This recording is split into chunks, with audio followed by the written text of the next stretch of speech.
morning, Jess. Good morning to Russell and Mark as well. I've got Cameron McConville joining me for this one. Lots to talk about those on-track incidents yesterday, particularly that Wing Cup and Winterbottom one. Now, you've been part of that judicial process before. What do you make of all this? I think Beto got it right, to be honest, 100% right. I looked at it, I watched the race from our Carrera Cup lounge, a lot more comfortable. It's a lot easier over there than being in the judicial role. And yeah, I agree. I think if Mark had have just not quite turned in as aggressively, they probably both would have had a bit of door-to-door contact and got through the corner. So yeah, I think, and the more you can do the old play on and not ping drivers, the more entertaining the racing will be, because they'll actually think, well, I can have a go at trying to pass and I'm not going to get pinged all of the time. So that one up to turn 8, I don't think we've ever had 3 cars arrive side by side. So it was interesting listening to Russell and Mark, who has right of way. It's generally the car in front has right of way. They've all kind of got past the 150, I think, and then gone, uh-oh, now who rolls out of it? And then too late, you have an accident. Read on supercars.com that Todd Kelly actually admitted to reckless driving in that situation. So he's put his hand up for it. Okay. So, anyway, let's go back to Australian GT. So for this one, Chad, Peter Major took it out yesterday on his debut, but both he and Roger Largo have to stop for 3 seconds longer. So they're both stopping 1:06. Tony Bates, 59 seconds. So he's the one to watch. He has 7 seconds up his sleeve for his CPS. That's a good pickup. He'll be starting on that second row. So this is the last race of the weekend for the GTs. Killer race yesterday. Good race between these two Lamborghinis. First 1-2 for Lamborghini since 2008, which is going back quite a few years. Good sign for you who's going to hop in for a Lamborghini at the next round. We're going to hop down to the lane. Cameron, what's going on? Just a couple of updates from yesterday. The Ash Samadhi car was a drive shaft issue, and we also had the James Bergmuller and Stephen Richards BMW, and that was a vacuum line, so they had no boost. Thank you, mate. They also had an ECU drama in the first race, so the poor BMW's been up against it this weekend. There's been some post-race penalties as well. I'll get to that in a second when I see the names pop up on the grid. This is what it looks like, an all Lamborghini front row. Tony Bates will have a shorter pit stop time than those two guys ahead of him. Liam Talbot, consistent this weekend. Tim Miles, James Konduras. That'll be Ash Walsh starting in the 44 in this race. Watch out for him. Ross Griffith, a pair of Mercedes on that 5th row.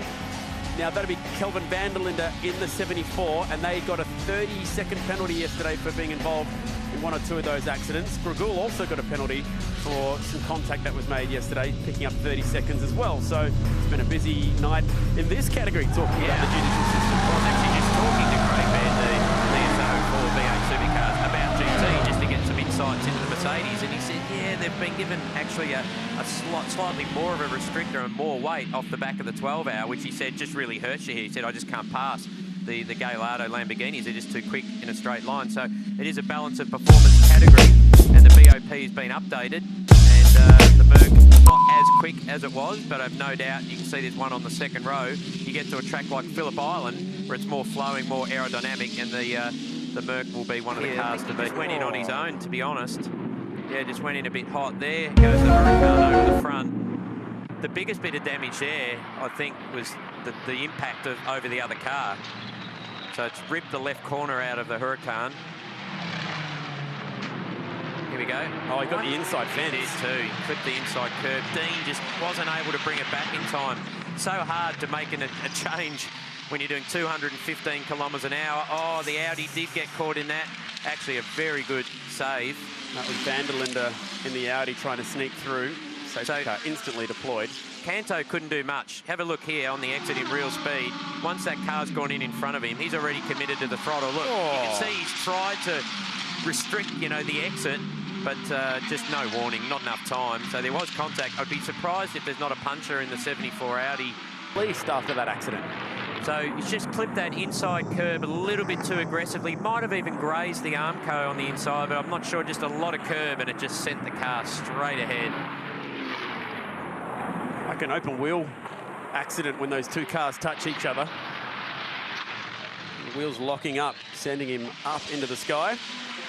Remember, both drivers walking away from this one. Incredible safety measures in these cars. Gee, it was a good job by van der Linde to slide through between those two. It was only slight contact with the Audi. Here we go. Watch the car just dead straight. So Canto tries to get out of it. Can't make it through. And unfortunately, to rip the rear end out of that Huracan. I'd be surprised if there's not transmission and gearbox damage as well. mid-engine car. Baird behind the wheel, but not in front of these two cars in the order. So he's out of position here. Actually looking like going a lap down if he's not careful, but Bates probably won't try and lap Craig Baird. Baird should be able to drive away from them. Well, this is absolutely on at the front, Cameron. Ash Walsh fresh out of the car. We saw you run on under brakes. Was there a problem with the car? Yeah, it's been a couple of times this weekend where I've had an ABS lockout. Basically what happens is it thinks that it's locking up really bad and it won't downshift. So it was stuck in 5th gear. I couldn't go down, and obviously that runs you on. Every time you push the gear lever, it's like putting the throttle on. So it just pushes you forward in the brake zone. So a little bit disappointing. We've had a really good weekend up until this point. NPC have done a great job for James and I, and thanks to Superbar and Effort's friend for making this all happen. 2 more questions for you. Are you flat through turn 8, and do you smile every time you do it? I don't think I smile, but yeah, it's flat through turn 8. It's very fast. The car has got great downforce, so just trying to utilise that. And to get a run on these guys in the Rexes, man, you need to go flat through 8. Thanks, Ash. Cheers. He's referring to Lamborghini REXs, not right. Subaru WRXs, by the way. Now, the fight is on for the lead. The 222 car did a good job moving out of the way. Funny to see Craig Baird ever get lapped in a GT race. But Yeah, I think not he ideal. just thought doesn't want to be a part of this fight. Roger Largo, this has been a great challenge for Roger Largo this weekend. He had Peter Major give him a run for his money yesterday. Now he's got Tony Bates. So this is two, call them amateur drivers, but they've now got a lot of experience and they're just driving. Oh, Bates has just gone in a bit deep there, but they're driving so well now with 4 or 5 solid seasons in either GT or Carrera Cup under their belt. It's been great to watch the progress. Look at the speed of the Lamborghini in a straight line, which is exactly what Ash Walsh was referring to. In